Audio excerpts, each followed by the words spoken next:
moment of great peril.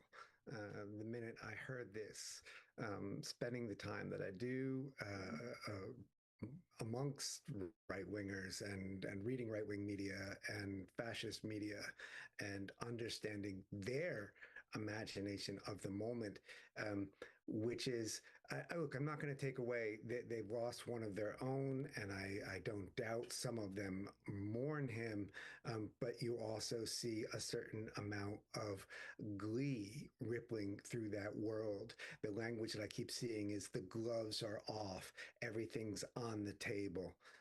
It's on. Now it's time to do it, right? So there's a sense in which, rather than mourning their fallen comrade, they're seeing it as, some are seeing it as a license to further escalate political violence.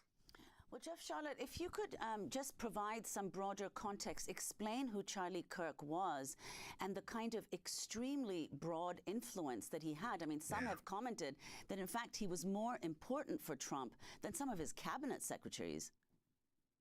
Yeah, I really think this is, he's one of the great underestimated figures outside right-wing organizing circles. And that's because he had a 3-hour daily, a 3-hour talk show.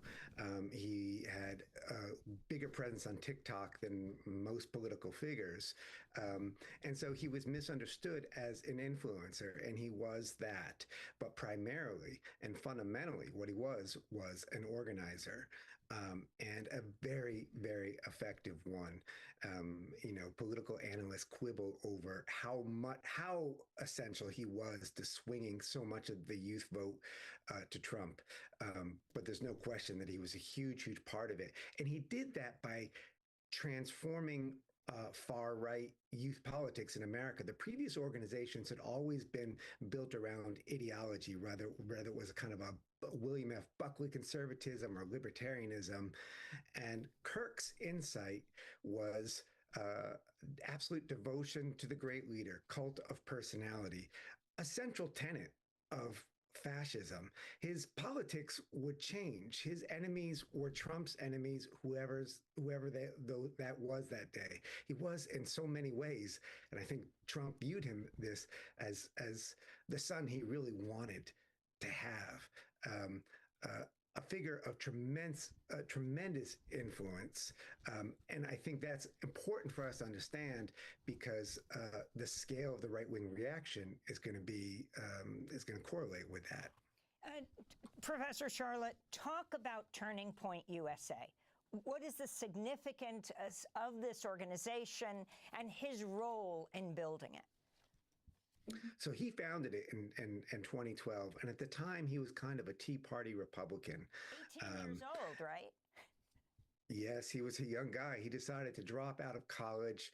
I think a lot of people make a lot of that, and he couldn't even go to college. What the guy could do was organize and charm rich old white men and raise money, and he did it. And he grew and grew it, and then took a turn toward Christian nationalism. It had originally been largely secular. It had originally been somewhat indifferent to or agnostic on LGBTQ plus rights, but he would see the moment. He was very good at, like his hero Trump, at sort of tacking ever rightward wherever the current would take him. He built it to this behemoth that has chapters on hundreds and hundreds of college campuses.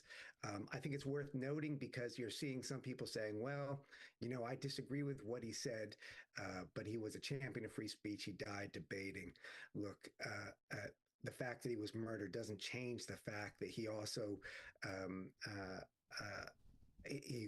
he was an opponent of free speech. There's no other way to cut it for a man who created something called Professor Watch List, School Board Watch List, to name and frighten people from teaching, who advocated restrictions on what school teachers could teach, who called for, and there's a clip you can see online, who called for the televised public executions. And he had a pretty broad category in mind, but what was really chilling was he wanted this to be required viewing for children. And you can look at this clip and you can see his colleagues. they're sort of trolling, but Kirk again and again pulls it back to seriousness. And he says, no, this isn't a joke. This has to be a holy experience, a teaching experience for children, watching enemies be killed. That is not a champion of free speech. Jeff Charlotte, his main issues, immigration, women's rights, abortion, gun control, a major one, as you talked about. He repeatedly praised the Second Amendment. This is going back to April 2023. Never live in a society when you have an armed citizenry and you won't have a single gun death. That is nonsense. It's drivel. Wow. But I think it's worth it. I think it's worth to have a cost of, unfortunately, some gun deaths every single year so that we can have the Second Amendment to protect our other God-given rights. And this is Charlie Kirk speaking on his podcast in June, discussing mass deportation, what he called Project 10 Million, which would launch a soft civil war, he said, in the United States. I'm telling you, everybody, we need to do Project 10 Million. Project 10 Million is removing the 10 million alien invaders in this country. We have 25, 30 million. 10 million is going to be a big number in 4 years, which is basically going to launch a soft civil war in the major cities. That's why what's happening in New York is so important, which we'll talk about later in the show. That's why what's happening in LA is so important. So that was Charlie Kirk. Chef Charlotte, your response. Yeah, you said his big issues and you gave a list. I would say his big issue was singular. It was whiteness. And he would express it in any number of different kind of ways. When he spoke of immigration, he was a subscriber to the conspiracy theory known as the Great Replacement Theory. And he was explicit in his very old school anti-Semitic ideas that mysterious Jewish donors were funding an effort to de-whiten America. He was radicalizing even further rightward before his eyes. Until 2023, he would praise MLK.